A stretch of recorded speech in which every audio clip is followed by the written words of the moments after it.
नमः सिद्धेभ्यः।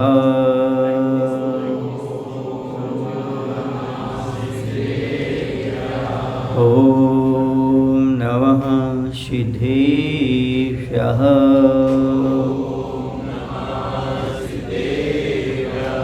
ॐ नमः सिद्धेभ्यः।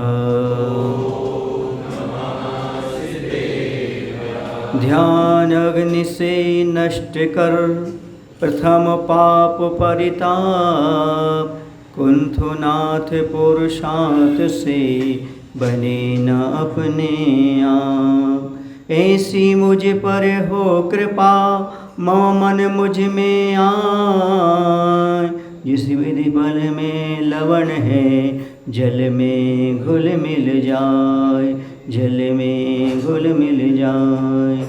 बोले देवादिदेव श्री कुंथुनाथ भगवान की जय। आचार्य गुरुदेव श्री विद्यासागर जी महाराज की जय। आचार्य समय सागर जी महाराज की जय।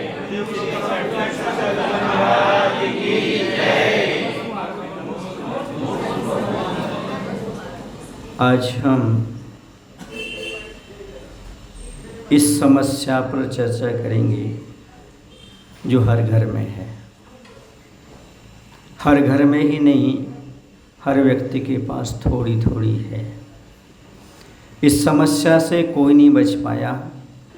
वर्तमान में तो साधु भी समस्या से नहीं बच पा रहे हैं, जिसका नाम है मन की आकुलता। बेचैन मन, आकुलित मन।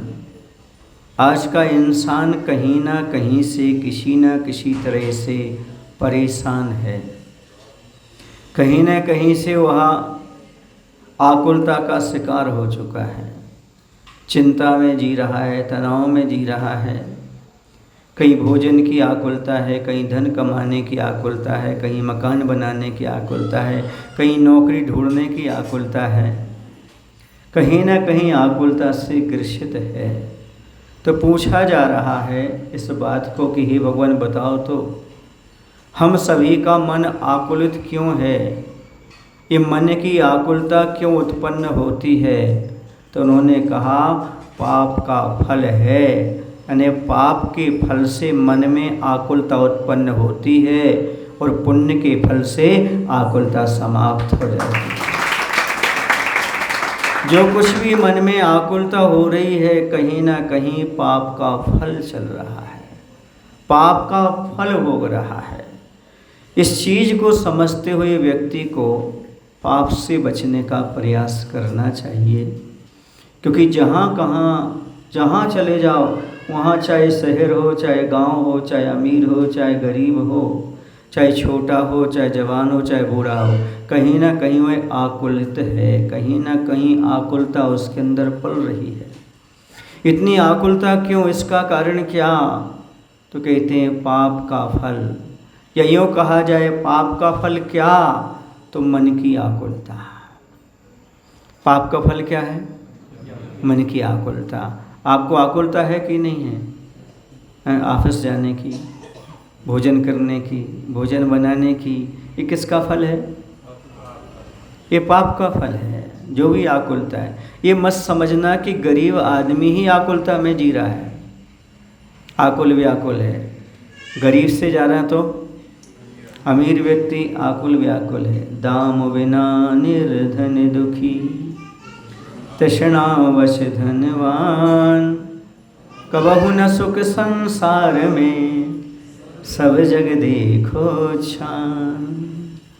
निर्धन है तो धन की चाह में आकुल है ना? दुखी है, धन नहीं है, अभाव है। और अमीर है तो जितना है वो तो रहे ही और आता चला जाए। ये आकुलता उसके अंदर निरंतर बनी हुई है।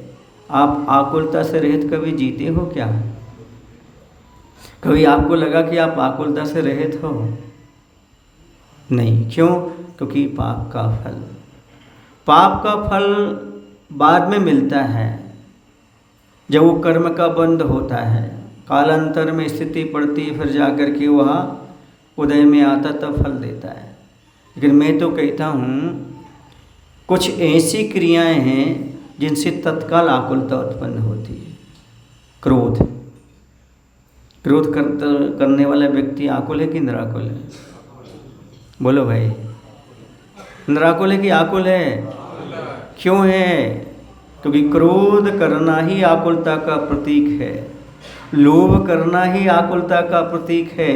जो प्रति क्रोध करता है वह जिसके प्रति क्रोध कर रहा है वह भी आकुलित हो जाता है और स्वयं भी आकुलित होता है। आप स्वयं देख लेना, जब आप किसी पर क्रोधित होते हैं आपका 1 घंटे तक किसी चीज़ में मन नहीं लगेगा। और ये सच्चे धर्मात्मा हो आप तो रात में आपको नींद नहीं आएगी। जब तक तुम उससे क्षमा नहीं मांग लोगे तब तक आपका मन निराकुल हो ही नहीं सकता। ये क्रोध भी हमें आकुलता पैदा करने वाला है, चाहे पाप हो चाहे कसाय हो, ये सब हमारे मन को क्या करते हैं? आकुल व्याकुल करते हैं। आप इतने आकुल व्याकुल क्यों हैं? क्योंकि पाप का कर रहे हैं और पाप भोग भी रहे हैं। पाप भोगने वाला थोड़ा कम होता है, लेकिन पाप करने वाला बड़ा आकुल व्याकुल होता है। क्यों होता है? यदि किसी व्यक्ति ने किसी की हिंसा की, ये रहस्य खुल ना जाए। बोलो भाई, आकुल व्याकुल कब तक रहता है? वर्षों तक चलती है आकुलता, क्योंकि पता नहीं पुलिस कब केस निकाल करके आ जाए। तो हिंसा करने वाला कभी भी आकुलता रहित नहीं हो सकता। आप लोग हिंसा करते कि नहीं करते हो? करते, भले संकल्प ही नहीं करते, लेकिन और हिंसाएं तो चलती। उद्योगी हिंसा है, आरंभी हिंसा है और विरोधी हिंसा है। ये 3 हिंसाएं तो होती कि नहीं होती? घर गृहस्थी में ये चीज़ें होती हैं, इसके बिना तो गृहस्थ जीवन चलता ही नहीं। 3 प्रकार की हिंसाएं चलती रहती हैं। तो इसका फल क्या है? आकुलता। क्या इसका फल? आकुलता। आप आकुल व्याकुल क्यों हो? सीधी सी बात है, यदि आप निराकुल होना चाहते हो तो पापों को कम करने का प्रयास करो। जो जितना कम पाप करता है उतना आकुल व्याकुल रहता है, जो जितना अधिक पाप करता है वो उतना अधिक आकुल व्याकुल रहता है। इसी तो मैं कहता हूँ, जिसका पापों से दूर हो गया मन, जिसका पापों से दूर हो गया मन, वह हर क्षण कर रहा है प्रभु का भजन। हर क्षण भगवान की भक्ति कर रहा है वो। जिसका मन किससे हट गया? पापों से हट गया। और जब तक पाप में लगा हुआ है तब तो वह भक्ति भी करता है, पूजन भी करता है, लेकिन आकुलता के साथ करता है। मंदिर आता है, आधा घंटा खड़ा रहता है, पूजन अभिषेक करता है, उसमें भी मोबाइल बाजू में रहता है। इतनी आकुलता। और सबसे ज़्यादा आकुलता तो किसने बढ़ा दी आपकी? आपको पता है, फिर भी रखे हो। सबसे ज़्यादा आकुलता बढ़ाने वाला कौन है अभी वर्तमान में? मोबाइल। बच्चे से भी ज़्यादा आकुलता कौन पैदा करता है? बच्चा थोड़ा रोता है बंद हो जाता है, लेकिन तुम्हारा मोबाइल तो हाँ कहीं भी रोने लगता है। गाड़ी में चलो तो, मंदिर में आओ तो, कहीं भी बोथो बोथो क्या बोलता है वो? बोथो बोथो, हेलो हेलो बोथो कैसा बोलता है? मंदिर में ही आवाज़ आती है, क्या बोलता है वो? कुछ बोलता है ना, ऐसा सुनने में आया हमने आपके मोबाइल में, बोलता रहता है। मतलब क्या है? आपने आकुलता जानबूझ करके स्वीकार की है कि किसी ने दी है आपको? अच्छा, इतने समझदार हो आप। आबेल मुझे मार, जानबूझकर आपने आकुलता ले ली। अब ये बताओ, आप स्वयं आकुलता ले रहे हो तो फिर कौन आपकी आकुलता को दूर कर सकता है? मधुमक्खी यदि उड़कर आपके घर जाए तो अलग चीज़ है। आप मधुमक्खी के छत्ते ही में हाथ डालो तो फिर कैसे कहते हैं? कहते जैसे मधुमक्खी के छत्ते में हाथ डालने वाला व्यक्ति निराकुल नहीं रह सकता, वैसे ही पाप करने वाला व्यक्ति कभी निराकुलता का अनुभव नहीं कर सकता। मधुमक्खी के छत्ते से दूर रहो और पाप से दूर रहो, तभी आप क्या रहोगे? निराकुल रहोगे। इतिहास जरा खोल करके देखो, थोड़ा सा पाप करने वालों ने भी कितना दुख भोगा है। मुनि की शरीर से निंदा करने वाले श्रीपाल को कुष्ठ रोग निकला, देश से बाहर जाना पड़ा। दर दर में भटकना पड़ा और कुष्ठ रोगी कह करके लोग पुकारते थे। कितनी आकुलता होती होगी। एक राजा बनने के बाद भी, कोटिभट होने के बावजूद भी, उसी भाव से मोक्ष जाने वाला भी अभी कौन से रोग से ग्रसित है? कुष्ठ रोग से। किसका फल है? पाप का फल। मुनि की निंदा करने का फल वह राजा होकर के भोग रहा है। आप ये मत समझना कि हम थोड़े से समझदार हैं तो हमें पाप का बंध नहीं होगा, हम व्रती हैं तो हमें पाप का बंध नहीं होगा, हम थोड़े से मंदिर में आते हैं तो पाप का बंध नहीं होगा, हम पूजन करते हैं तो पाप का बंध नहीं होगा। याद रखो, भगवान से भी ज़्यादा वीतरागी कर्म है। भगवान से भी ज़्यादा वीतरागी कर्म है। वो भगवान से कहता है, भगवान मैं वीतरागी हूँ, हे आदिनाथ आपको नमोस्तु, पर 6 महीने तक आपको आहार नहीं मिलेगा, ये भी मैं जानता हूँ। अच्छे से अनुमोदन करो इस चीज़ की, कर्म तो कर्म है। आदिनाथ भगवान से भी बोलता है, वो कितना वीतरागी, उसने भगवान से भी राग नहीं किया, उसी भाव से मोक्ष जाने वाले से राग नहीं किया। किसने? तो सबसे बड़ा वीतरागी कौन? उसकी सोचो भैया, उसके बारे में सोचो। आप कर्म बांध तो रहे, पर कर्म कैसा है? वीतरागी, किसी प्रकार का लिहाज नहीं करता। तो धर्मात्मा हो या नास्तिक हो, इससे कोई लेना देना नहीं है। कर्म तो वीतरागी है। जो तुम करोगे निष्पक्ष न्याय करेगा, निष्पक्ष से बिल्कुल जजमेंट देने वो पीछे नहीं हटता। किसी को राजा श्रीपाल हो, चाहे राजा सैनिक हो, चाहे आदिनाथ भगवान हो, चाहे कोई भी हो, वो क्या कहता है? हम तो भैया वीतरागी, हम तो ठहरे वीतरागी, तुम्हारा साथ कब निभाएंगे, जैसा करोगे वैसा फल देकर जाएंगे। इसलिए मन में जो हमारी आकुलता है, उस समझो किसका फल है। महाराज क्या बताऊं, एक समस्या दूर होती है, 2-4 और खड़ी हो जाती हैं, उनको दूर करते हैं और खड़ी हो जाती हैं। तो भैया रो क्यों रहे हो? तुमने पहले हंस हंस करके कर्म बांधे थे, अब उदय में आ रहे हैं तो हंस हंस करके काटो ना। आकुल व्याकुल क्यों हो रहे? एक आदमी था, सोने की चेन पहने था, लेकिन बेचैन था। सुन रहे ना? सोने की चेन पहनने से बेचैनी समाप्त हो जाए ऐसा नहीं है। बताओ, आपको सोने की चेन चाहिए कि चैन से सोना चाहिए? लाओ सोने की चेन, मंदिर निर्माण में लगवा देते हैं, आप चैन से सो जाएंगे। अरे आपने बोला है, मैंने पूछा था आपसे, आपने बोला तो निकालो फिर सोने की चेन और अच्छे चैन से सो। नहीं महाराज, ऐसा तरीका बताओ, गले में सोने की चेन भी लटकी रहे और हम चैन से भी सोते रहे। ऐसा तरीका होता तो हम महाराज काय को बनते? तरीका ऐसा कहीं भी नहीं है। जब तक सोने की चेन लटक रही तब तक तुम्हारी बेचैनी समाप्त होने वाला नहीं है। सोने की चेन का अर्थ है परिग्रह जब तक है तब तक शांति नहीं, मन आकुल व्याकुल रहेगा। जिसने परिग्रह का त्याग कर दिया वो निराकुल परिणाम में आ गया। जितना परिग्रह छोड़ते जाओगे उतने निराकुल होते जाओगे, जितना परिग्रह छोड़ते जाओगे उतना निराकुल होते जाओगे। एक सज्जन बोला, महाराज जी आप लोगों की कितनी कठिन तपस्या है। हमने कहा बहुत सरल है, सुबह से उठ करके नहाना नहीं, मंजन करना नहीं, बिस्तर समेटना नहीं। बोलो ना भाई, आकुल तो है क्या?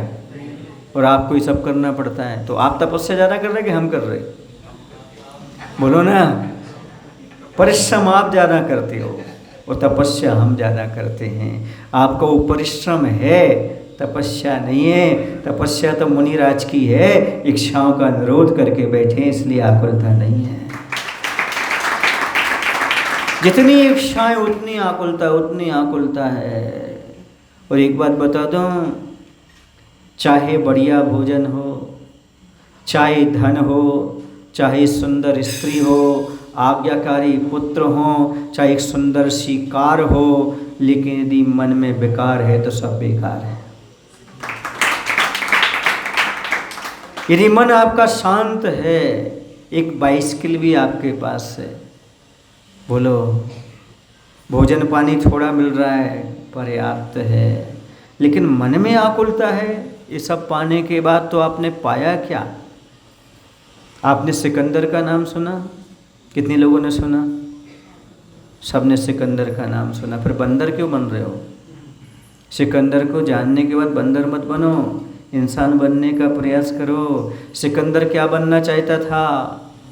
विश्व विजेता। क्या बनना चाहता था? विश्व विजेता। एक बार वह भारत में आया और एक बुजुर्ग महिला के संपर्क में आ गया। उसने अम्मा से कहा, अम्मा जी हमें एक गिलास पानी पिला दो। तो अम्मा ने पूछा, तुम हो कौन? बोले, मैं सिकंदर हूँ, सिकंदर महान। सिकंदर महान हो? ये घोड़े पे कहाँ जा रहे हो? ये अस्त्र शस्त्र लेकर कहाँ जा रहे हो? बोले, विश्व को जीतने जा रहा हूँ। उस माँ ने कहा, भोली वाली माँ ने, भाई तुम विश्व को जीत के करेगा क्या? बोले, मैं शांति से बैठूंगा। फिर तो बोली, अभी शांति से बैठ जाना, अभी क्यों आँख उल्टा करता है? अभी शांति से बैठने में क्या दिक्कत है तुझे? क्या तू विश्व को जीतकर सोने के बिस्कुट खाएगा क्या? बोलो ना। खाएगा तो आटे का ना, अभी खा लेना। हमारे यहाँ नौकरी कर ले, किसी को मारने की ज़रूरत नहीं है, संहार करने की ज़रूरत नहीं है। हमारे यहाँ बर्तन धो, तेरे लिए अच्छी से रोटी पानी खाने को मिलेगा। समझ आ रहे हैं ना? फिर इतनी आकुलता क्यों? ऐसा तो है नहीं कि कोई अमीर आदमी सोने के बिस्कुट खाता हो, गरीब आदमी मिट्टी के बिस्कुट खाता हो। बोलो भाई। हाँ, बर्तन में चेंजिंग हो सकती है। गरीब आदमी मिट्टी के बर्तन में खा सकता है और अमीर आदमी सोने के बर्तन में खा सकता है, लेकिन स्वाद बर्तन से नहीं आता, स्वाद तो भोजन से आता है भैया, ये भी ध्यान रखो। फिर इतनी आकुलता क्यों? सोने के बर्तन की क्यों? पूछने की बात है, समझने की बात है, विचार करने की बात है।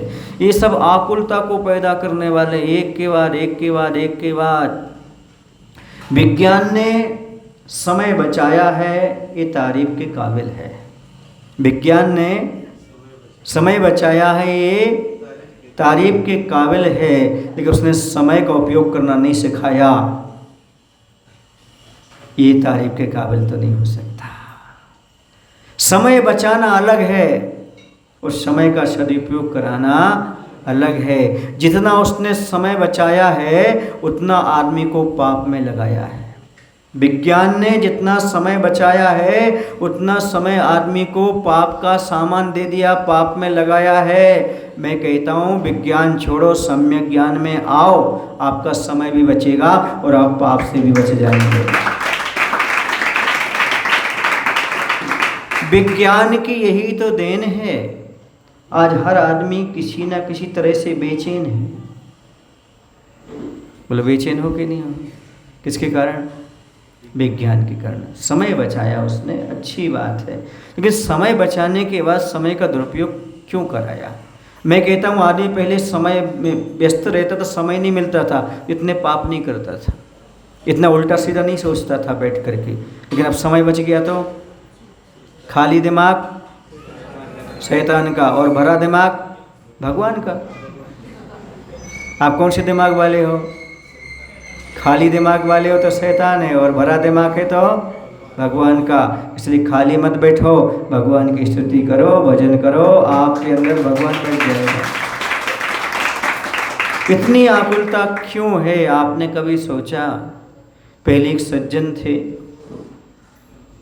ज़्यादा बुजुर्ग नहीं थे, आप ही जैसे थे, हाथ जोड़ करके बोलते थे, महाराज मैं भगवान की पूजन करता हूँ, मैं अभिषेक करता हूँ, मैं दान देता हूँ, सब क्रियाएं करता हूँ, पर मेरी जॉब नहीं लग रही। उसको आशीर्वाद दिया, भाई तुझे दोनों हाथों से आशीर्वाद है। उसकी बहुत बढ़िया जॉब लग गई।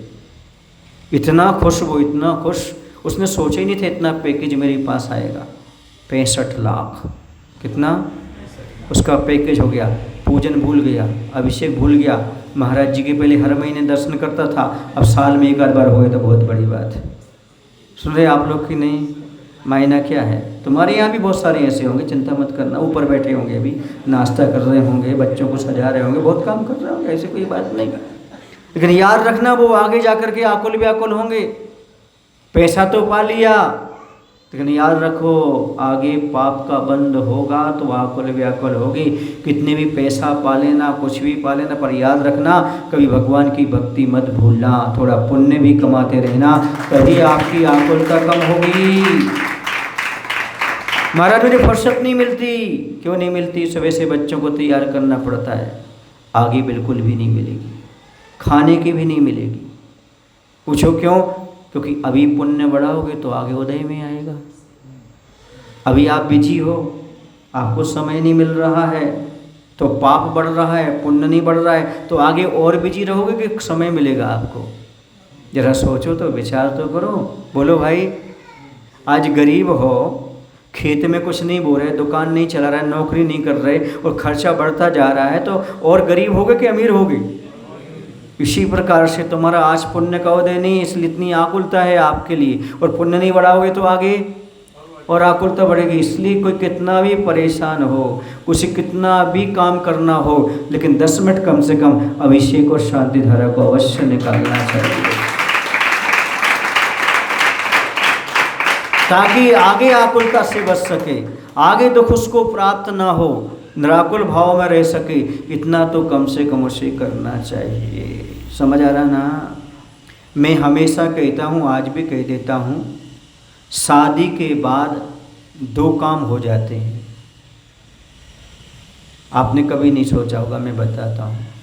शादी के बाद खर्चा बढ़ जाता है, खर्चा बढ़ जाता है, और शादी के बाद खर्चे के साथ साथ पाप भी बढ़ जाता है। सुन रहे ना? आपको जब शादी करने से पहले आपके ससुराल पक्ष वाले, समझ रहे ना, लड़की देने वाले पहले देखते हैं आप खर्चा पटा पाओगे कि नहीं, आपके पास नौकरी है कि नहीं है, बोलो भाई, आपके पास धंधा है कि नहीं है, तब अपनी लड़की देते हैं। समझ रहे ना? यदि वो ये और सोच लें तुम्हारे सब पुण्य है कि नहीं, तो हम कहते गृहस्थ जीवन समझ जाए, ये पुण्यात्मा है कि नहीं, धर्मात्मा है कि नहीं।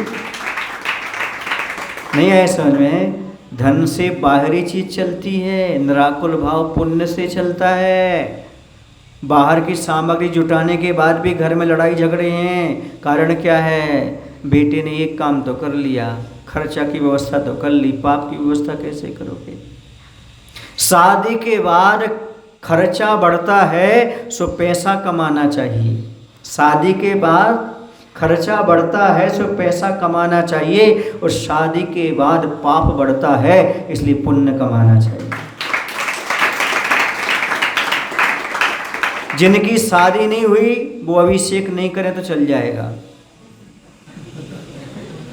पीयूष, लेकिन जिनकी शादी हो गई है वो अभिषेक ना करें, बिल्कुल नहीं चलेगा। इसमें ताली क्यों नहीं बजाई आपने? क्योंकि बंधु, उससे बहुत पुण्य की जरूरत है। जिसकी शादी हो गई बहुत जरूरत है उसे पुण्य की, वरना 3-3 साल तक शादी होने के बाद भी शादी करने का फल नहीं मिलता। सुन रहे हो ना? बुरा नहीं मानना। शादी होने के बाद पत्नी से बन जाए ये कोई नियम नहीं होता। शादी होने के बाद दोनों स्वस्थ रहो ये कोई नियम नहीं रहता। आजू बाजू वाले आपको टॉर्चर ना करें ऐसा कोई नियम नहीं होता। सुन रहे आप लोग ना? इसलिए पुण्य बढ़ाना बहुत जरूरी है। मायना समझ गए आप लोग? आप लोग बहुत समझदार हो, वैसे एजुकेटेड हो, फिर भी यदि समझ जाओ तो अच्छी बात है। क्या समझ जाओ कि बिना अभिषेक पूजन के एक दिन भी नहीं निकालना चाहिए। अवसर मिला है तो सफ़र मंजिल की करो, अवसर मिला है तो सफ़र मंजिल की करो, और रास्ते में पड़े रहना तो कचड़े की निशानी है। रास्ते में पड़े रहना तो कचड़े की निशानी है। तुम रास्ते में पड़े हो, दुनिया पड़ी है, नहीं कुछ अच्छा करो, रास्ता निकालने का प्रयास करो, इस दलदल से बाहर निकलने का प्रयास करो। मन की आकुलता तो कुछ तो कम होगी, इतने आकुल व्याकुल हैं। मैं तो कई बार सोचता हूँ, जब आचार्य के पास लोग जाते थे वो निवेदन करते थे, महाराज जी हम बहुत गरीब हैं, हमारी कुछ आपकी कृपा हो जाए तो थोड़ा सा काम बन जाए। उसने सोचे होंगे लोगों ने कि आचार्य के पास जाएंगे, किसी बड़े आदमी को बुलाकर हमारी सहायता करवा देंगे, है ना। आदमी क्यों जाता है साधु के पास? ताकि सहायता मिल जाए। पर आदमी आचार्य से उल्टा बोलते थे, दान करते हो? अब बोलो, खाने को है नहीं और क्या कह रहे हो उससे, दान करते हो? नहीं महाराज जी, तुम जितना कमाओ उसमें से 1 रुपया दान करना। लोगों ने करना शुरू किया, आज वो अमीर हो गए। यदि किसी से कह दिया होता कि इन्हें 1000 रुपये दे देना, वो 1000 रुपये ले लेता, व्यक्ति गमा देता। पुण्य तो है नहीं है, पर आगे कैसे मिलता? धन किसी की सहायता से नहीं होता, वृद्धि अमीर कोई सहायता से नहीं बनते, अपने पुण्य से बनते हैं। और जितना तुम दान करते चले जाओगे, सुन रहे ना, उतने अमीर होते जाओगे, क्योंकि प्रकृति का नियम है, जितना बोया जाएगा उतना काटा जाएगा, जितना दिया जाएगा उतना प्राप्त होगा, जितना दोगे उतना पाओगे। ये नियम है प्रकृति का। इसलिए क्षण प्रति क्षण कुछ ना कुछ करने का प्रयास करते चले जाओ। आपकी आकुलता भी कम होगी, आपकी समस्याएं भी कम होंगी। ये समस्याएं क्यों आती हैं, आकुलता क्यों आती? इसलिए आती भैया, हम जब सोच रहे थे हम ये चीज़ प्राप्त ना हो, प्राप्त हो जाए, जब वो चीज़ प्राप्त हो गई तो हम भगवान को भूल गए। पहले हम भगवान को खूब याद करते थे, महाराज जी हमने खूब पूजन की है, महीनों महीनों तक हमने अभिषेक किया है, सालों सालों तक पूजन की है, अब क्यों नहीं कर रहे? जिसके लिए की थी वो मिल गया। तो ये पूजन नहीं है, ये अभिषेक नहीं है, ये धर्म नहीं है। धार्मिक भावना वो है, कोई भी परिस्थिति हो, कैसी भी परिस्थिति हो, हम धर्म को कभी नहीं भूलेंगे, नहीं भूलेंगे हम। बीज राख फल भोगवे, ज्यों किसान जग माही, त्यों चक्री सुख नृप करे, धर्म विसारे लाए। जैसे किसान होता है वह बीज रख कर के ही अनाज को खाता है।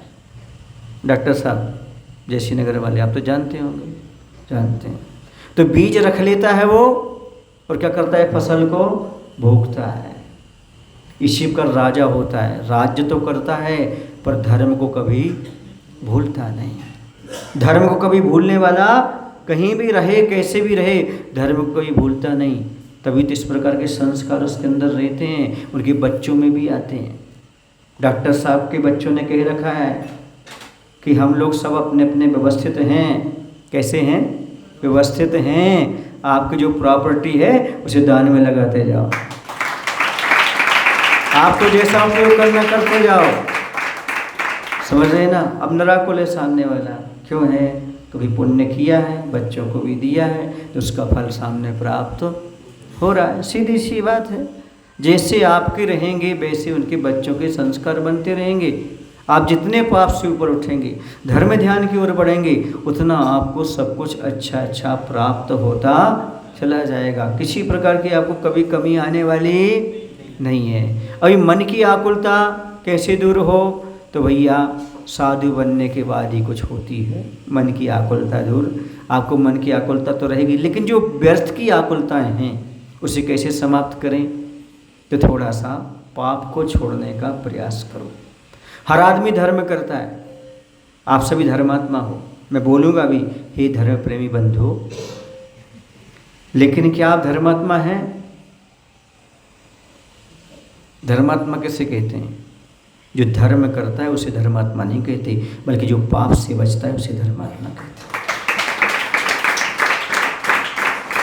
आपके अंदर आकुलता क्यों है? इतना धर्म करते हुए आकुलता क्यों? इतना धर्म करते हुए दुख क्यों? इतना धर्म करते हुए आपत्तियां क्यों? इतना धर्म करते हुए भी इतने दुखी क्यों? परिवार से त्रस्त क्यों? इसका एक ही कारण है, पाप का त्याग नहीं किया आपने। धर्म तो कर रहे हो लेकिन पाप नहीं छूट रहा है। जब तक पाप नहीं छूटेगा तब तक निराकुल भाव नहीं आएंगे। अच्छा ये बताओ, आप पापी हैं कि नहीं हैं? अगर कोई आपको पापी बोल दे तो तू पापी, तेरा बाप पापी, मैं काहे को पापी? और हमारे सामने करे हाँ महाराज जी मैं पापी हूँ। बड़ा मुश्किल होता है आदमी के चेहरे में, है ना। कहते हैं जब आदमी का बढ़ जाता है रुपया तब आदमी हो जाता है बहरूपिया। कैसे हो जाता है? बहरूपिया। मंदिर में अलग रोल दिखाता है और बाहर अलग रोल दिखाता है, समझ रहे? तो आप लोग अपने आप को मानते हो पापी हो? क्यों पापी हो? सीधी सी बात है, हमारे पास मकान है, धन है कि नहीं है? ये क्या है? परिग्रह। और परिग्रह कौन से नंबर का पाप है? बोलो ना भाई, 5वें नंबर का पाप है। तो आकुलता होगी कि नहीं होगी? होगी ना। इसी परिग्रह का त्याग करो, मंदिर का निर्माण अच्छे से करो, तुम्हारी आकुलता दूर हो जाएगी। सीधा सा रूल्स है। जिससे आकुलता है उसे जल्दी जल्दी छोड़ते जाओ, कम कम छोड़ो, कोई दिक्कत नहीं है। आपको ज़्यादा लगाव है मैं मानता हूँ, पर रोज़ थोड़ा थोड़ा छोड़ते जाओ किसी ना किसी माध्यम से, तब आपकी आकुलता क्या होगी? कम होगी। सुन रहे ना? अभी जो ड्रेसिंग चल रही है, घाव भरा कहाँ है? परिग्रह का घाव बहुत बड़ा है आप लोगों का। थोड़ी थोड़ी शांति धारा होती है, ये होता है तो थोड़ी ड्रेसिंग होती जाती है। हमारे चतुर्मास की स्थापना होती है तो कलश वगैरह ले लो, तो उसमें क्या होगी? ड्रेसिंग होगी। अभी घाव नहीं भरेगा, घाव तो बहुत बड़ा है। अभी आकुलता तो बहुत होगी। हाँ, मवाद निकल सकती थोड़ी सी, थोड़ी मवाद निकल जाती तो क्या होता है? थोड़े सा रिलैक्स हो जाता है। तो कितने लोग मवाद निकालना चाहते हैं? अच्छे से हाथ ऊपर करो, ऐसे कर रहे जैसे अभी निकाल रहे हो आपकी मवाद है। ये जो मवाद भरा हुआ है आपके अंदर परिग्रह रूपी, उसको थोड़ा थोड़ा निकालोगे तब तो आप निराकुल परिणाम में होगे। बताओ, ये पूछना चाहता हूँ, बच्ची आपकी होती है, आपको आकुलता कब तक होती है? जब तक दूसरे घर नहीं जाती। बोलो ना भाई, आपको क्या बच्ची से प्रेम नहीं था? है, फिर दूसरे घर क्यों भेज दी? इसी में आपकी इज्जत है, इसी में आपकी सुख शांति है, इसी में बच्ची को सुख मिलने वाला है। आपका देह का टुकड़ा था, कलेजे का टुकड़ा था, दिल का टुकड़ा था, पर आपने जैसे दूसरे को सौंपा, वैसे भैया अब तो हम भार से रहित हो गए। वैसे जीवन भर जो कमाया है ना, दिल से चिपका के रखा है ना, उस परिग्रह का त्याग करो, आप भी भार से रहित हो जाओगे। आपके अंदर भी निराकुल परिणाम आएगा। आत्म को सुख है सो सुखो, आकुलता बिन कहिए। आत्मा का सुख कैसा है? आकुलता से रहित है। और जो कुछ भी आपको ये सुख मिल रहा है कैसा है? आकुलता वाला है। शादी के बाद आकुलता, बच्चों के बाद आकुलता, भोजन के बाद आकुलता, भोजन के पहले आकुलता। बोलो भाई, नौकरी के पहले आकुलता, नौकरी के बाद आकुलता। आकुलता से रहित है कहीं आप? क्यों नहीं है? क्योंकि आत्म का सुख नहीं है इसमें। कौन सा सुख है इसमें? इंद्रिय सुख है, संसार का सुख है। इसको पाने के लिए जो आप कर रहे हो वो निश्चित आकुलता पैदा करने वाला है। निराकुल परिणाम आने वाले नहीं आपके जीवन में। कुछ लोग कहते हैं गरीब और गरीब होते जाते हैं, अमीर और अमीर होते जाते हैं। ये कौन सा सिद्धांत है भगवान? क्योंकि गरीब ने पहले दान नहीं दिया था तो अभी गरीब है, अभी नहीं दे रहा तो और गरीब होगा। अमीर ने पहले दान दिया था तो अभी अमीर है, अभी दान देगा तो और अमीर होता जाएगा। सीधा सिद्धांत है। भगवान क्या करेगा इसमें? भगवान क्या करेगा इसमें? बोलो ना भाई। भगवान कुछ नहीं करता है इसमें, तुम ही करते हो जो कुछ करते हो। पहले संपत्ति पाई थी, दान नहीं किया, भोगों में लुटाई तो आकर के गरीब हो गए। अब आज भी दान नहीं दोगे तो आगे भी गरीब होते जाओ। सीधी सी बात है। पहले आपने मंदिर पर ध्यान नहीं दिया, गुरुओं पर ध्यान नहीं दिया, आपने पूजन पर ध्यान नहीं दिया, अभिषेक पर ध्यान नहीं दिया, बाजू से मोटरसाइकिल बढ़ाई और आगे निकल गए, यहाँ भगवान का अभिषेक चल रहा है तुम। अब आकुलता नहीं होगी तो क्या होगी आपको आगे चल करके? हंसो नहीं, समझे इस बात के लिए। आपका समय था पर नहीं, बीवी को घुमाने ले जाना ना, शादी की है ना, बच्चों को घुमाने ले जाना ना। एक दिन तो मिला ही था आपके अभिषेक के लिए, कौन सा? रविवार का दिन। उसी दिन आप कहाँ निकल गए? घूमने के लिए निकल गए। अब आकुलता नहीं बढ़ी तो क्या बढ़ेगी? इसको थोड़ा समझने का प्रयास करो। आकुलता कम करना चाहते हो तो मैं आ गया हूँ, और मैं जब तक रहूँगा आपको आकुलता कम करने का प्रयास करूँगा।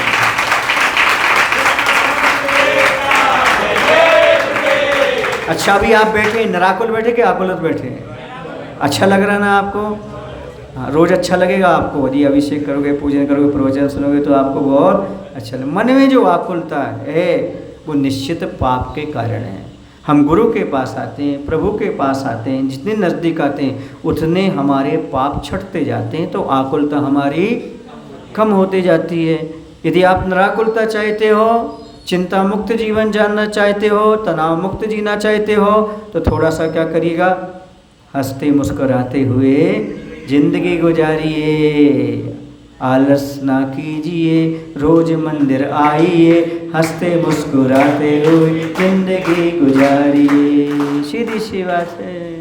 यदि आपको हंसते मुस्कुराते हुए जिंदगी गुजारना है, आकुलता से रहे जीवन जीना है, तो कभी प्रभु को मत भूलो, कभी गुरु को मत भूलो, कभी स्वाध्याय मत चूको, ये कार्य करते जाओ। मुझे पता है कि आप बहुत व्यस्त हो, सुन रहे हैं, मुझे पता है आप बहुत त्रस्त हो, लेकिन आपकी व्यस्तता और त्रस्तता तभी समाप्त होगी जब आप थोड़ा सा पुण्य बढ़ाने का प्रयास करें। गृहस्थ जीवन में जितनी पुण्य की आवश्यकता होती है उतनी किसी को आवश्यकता नहीं होती, क्योंकि गृहस्थ जीवन 5 पापों की नाली से होकर गुजरता है। पाप प्रणाली का, पाप की प्रणाली का है गृहस्थ जीवन। 5 पाप जहाँ से होकर निकलें उसका नाम क्या है? हिंसा, झूठ, चोरी, कुशील, और ये 5 पाप जहाँ पर विद्यमान रहे उसका क्या नाम है? बोलो नहीं, गृहस्थ जीवन। अभी बताओ, कोई 5 पापों की नालियों में रह रहा हो और बिना स्नान के भोजन करे, बोलो ना, अच्छा माना जाएगा? बोलो ना। तो 5 पापों की नालियों में रहने वाला यदि अभिषेक पूजन रूपी स्नान ना करे तो कैसे भोजन करता है? मुझे समझ में नहीं आता कैसे भोजन करता है वो, क्योंकि सुबह से लेकर शाम तक उसी में लगा रहता है। कहीं हिंसा, कहीं झूठ, कहीं चोरी, कहीं कुशील, कहीं परिग्रह। नहीं महाराज जी, हम चोरी तो नहीं करते। क्या नहीं करते? चोरी लिखा है आगम में, जो मनुष्य पर्याय आपको आत्म कल्याण के लिए मिली थी उस समय को आपने विषयों में लगा दिया, इस समय की चोरी कर दिया। समझ रहे? साहूकार मत मानो अपने आप को, अब अपने साथ धोखा दे रहे हो क्या? तुम ग्वाले से भी खतरनाक हो। ग्वाला समझते आप लोग? ग्वाला नहीं जानते? हाँ, दूध डेयरी वाला है ना, वो सबसे धोखा देता है पर खुद से नहीं देता। अर्थात वह है सबको दूध में पानी मिला के देता है, पर खुद तो वह प्योर दूध पीता होगा ना, तो वो अपने आप को धोखा नहीं देता। तो तुम अपने आप को धोखा दे रहे हो कि तुम धर्म ध्यान ना करते हुए पाप की क्रियाओं में लगे हो, तो अपने आप को धोखा दे रहे हो, ये मान करके चलो। और धर्म ध्यान में लगते हो तो कुछ कर रहे हो। ये जो पीछे बैठे हुए हैं ना, ये पैंट शर्ट वाले, ये भी ताली बजा सकते हैं। और यदि आपको अच्छा लग रहा हो तो कल से धोती दुपट्टा पहन के आ सकते हैं। आते हैं महाराज जी, आज ही नहीं आए थे, आपकी दृष्टि पड़ गई, कोई बात नहीं। सुने, और लोगों को बताना कि नहीं महाराज ने आज जो प्रवचन दिया वो जरूर सुनना, ठीक है ना? कौन से माले तक बता देना? 13वें तक, 13वें माले तक बता देना। कह 13 बात बताई थी महाराज जी ने और समझाया था, भाई आज आकुलता व्याकुलता इसलिए है कि पाप के फल को भोग रहे हैं। अब थोड़ा सा संक्रमण करने का प्रयास करो, जो असाता चल रही है उसे साता में बदलने का प्रयास करो। और साता में बदलने के ये तरीके हैं, जितना बने उतना प्राणियों पर दया करो, मुनियों को दान दो, इसके साथ ही साथ क्रोध आदि से बचो, लोभ आदि से बचो और भगवान आदि की भक्ति करो, जिससे आपका जो असाता चल रहा है ना वो किस में आ जाए? साता में आ जाए। ये भी असाता में है, लेकिन कम से कम इतनी साता तो है कि अभिषेक पूजन करके कोई कार्य कर रहे हैं। आपके अंदर भी इतनी साता आना चाहिए। गुलामी गर छूट गई, गुलामी गर छूट गई तो स्वयं मालिक बन गया। श्रद्धा अगर अपने पर जम गई तो आत्मा का भान हो गया। सच कहता हूँ बंदो, चाहे कुछ छूटे या न छूटे, गर पाप छूट गया तो इंसान को मुक्ति मिल गई। इंसान को मुक्ति मिल गई। यदि पाप छूट जाता है तो समझो वही मुक्त है जीव। अभी भी इस संसार में रहते हुए कुछ तो वह स्वतंत्रता का अनुभव अपने जीवन में कर सकता है। एक बात मैं आपको बता दूं, यदि भोजन में नमक ना हो तो बेस्वाद हो जाता है, ठीक है ना। और यदि मंदिर में मूर्ति ना हो तो मंदिर ही नहीं रह जाता है। यदि हॉस्पिटल में डॉक्टर ना हो तो, और यदि मन में शांति ना हो तो जिंदगी बेकार हो जाती है। मन की आकुलता माने अशांति है और निराकुल प्रेरणा माने शांति है। यदि शांति से आप जीना चाहते हो, शांति से रहना चाहते हो तो जल्दी आओ और शांतिनाथ भगवान का अभिषेक पूजन करो, आपको अच्छे से शांति प्राप्त होगी। पापों का थोड़ा ही सही त्याग तो करो। मैं कहता हूँ आप पाप का त्याग नहीं कर पा रहे तो पाप से बचने का प्रयास तो किया जा सकता है। एक बच्चे ने मुझसे पूछा था, क्योंकि आजकल के बच्चे मोबाइल के ज़माने के हैं, उसने हमसे पूछा था, महाराज जी क्या हम मंदिर नहीं आएंगे तो पाप लगेगा क्या हमें? यदि हम मंदिर नहीं आएंगे तो पाप लगेगा क्या हमें? उस बच्चे ने पूछा। मैंने उस बच्चे से कहा, बेटा बिल्कुल पाप नहीं लगेगा। ये तो मंदिर नहीं आओगे तो बिल्कुल पाप नहीं लगेगा, लेकिन याद रखो यदि मंदिर नहीं आओगे तो पाप से नहीं बचोगे। पाप से बचना चाहते हो तो मंदिर आओ, पाप से बचना चाहते हो तो अभिषेक करो, पाप से बचना चाहते हो तो पूजन करो, पाप से बचना चाहते हो तो मुनि को दान दो, क्योंकि पाप का जब फल मिलेगा तब अशांति मिलेगी। शांति से रहना चाहते हो, सुख से रहना चाहते हो तो भगवान का अभिषेक पूजन करो, पुण्य की क्रिया करो। ये कहने का तात्पर्य मंदिर आया करो, इसलिए आते हैं, समझ रहे ना। ये मत समझना कि हम मंदिर नहीं आएंगे तो पाप लगेगा क्या, बिल्कुल नहीं लगेगा, लेकिन पाप से नहीं बचोगे। और पाप से बचना है तो आपको क्या करना पड़ेगा? मंदिर आना पड़ेगा। बच्चों को भी शिक्षा दो, सबको शिक्षा दो। जैसे बच्चों से कहो कि यदि आप अज्ञानता से बचना चाहते हो तो स्कूल जाते हो, किससे बचना है? बेटा तुम्हें गधा तो नहीं बनना ना, नहीं बनना तो कहाँ जाओ? इसी तुम्हें पाप से बचना है तो कहाँ जाओ? मंदिर जाओ। सीधी सी बात है। जैसे स्कूल के लिए तैयार करते हो वैसे किसके लिए तैयार करो? खुद के लिए भी और बच्चों। आपका स्कूल तो हो गया पर आप बहुत बड़े स्कूल में आ गए हो, क्योंकि शादी करना भी बहुत बड़ा स्कूल है। रोज़ शिक्षाएं मिलती हैं वहाँ पर, नहीं मिलती आप लोगों को रोज़ शिक्षाएं? नहीं मिलती। मुझे तो ऐसा नहीं लगता कोई पत्नी ऐसी होगी कि आपको 4 बातें सुनाए बिना 2 रोटी खिला दे। ऐसी तो कोई पत्नी आज तक नहीं हुई। परोसती भी जाएगी, तुमने ऐसा नहीं किया, वहाँ गए थे वो नहीं करके आए, अब आपको कितने बजे आना है, कब आओगे, कब, बोलो ना, सही है ना? बोलो भाई अंकित। हाँ तुमने कह दिया, तुम तो सबने कह दिया, मैं समझ गया। तो 4 बातें तो कम से कम सुनाएगी वो 2 रोटी से पहले। तो आपकी क्लास लगती रहती, आपकी पढ़ाई चलती रहती, जीवन भर चलती रहती। बुरा नहीं मानना मित्र, वो महिलाएं बुरा मान जाएं। हाँ यदि उनको बुरा लगता तो सुधर जाना। जब भी भोजन कराओ तब चुप होकर के कराना, कहीं विकल्प पैदा नहीं कराना, तो अच्छी चीज़ है। ये बोलना आज अच्छा हुआ आप अभिषेक करके आए, पूजन करके आए, ऐसी बातें करो तो अच्छा है। शिकायत नहीं रखना। क्या नहीं रखना? हाँ चटनी शिकायत की ना हो, है ना। प्रशंसा की हो तो अच्छा लगता है, समझ आ रहा ना। प्रशंसा की चटनी से भोजन कराओ। कौन सी चटनी से मत कराओ? शिकायत से, आपने ऐसा नहीं किया, ऐसा नहीं किया। बेचारा हरा था का आया है, 2 रोटी खाने बैठा है, तुमने रोटी बाद में खिलाई, बाद में आकुलता पैदा कर दी उसको। हाँ खैर सबकी पत्नियां नहीं करती होंगी, क्योंकि आकुलता तो पाप का फल है। किसका फल है? पाप का। बहुत सारे पुण्यशाली जीव ही होंगे जिनकी पत्नी कुछ ना कहते हुए अच्छे से भोजन पानी कराती होगी। आपने पहले भी ताली बजाई थी और अभी भी ताली बजाई, हम समझ नहीं पाए आपकी पत्नी कौन सी वाली है? हाँ क्योंकि कभी कभी प्रशंसा भी करती होगी और कभी कभी शिकायत भी करती होगी। चलो हमने भी भैया औसत निकाल लिया, क्योंकि इंजीनियर के बीच में बैठे तो औसत तो निकालना ही पड़ेगा ना, कैसा है कैसा है। अच्छा है यदि आपको ऐसी 2 प्रकार की चटनी मिलती हैं तो फिर भी चलता है, पर एक प्रकार की अच्छी नहीं है तो समझने का प्रयास करना। और बंधु आकुलता को कम करना। किसको कम करना? आकुलता कब कम होगी?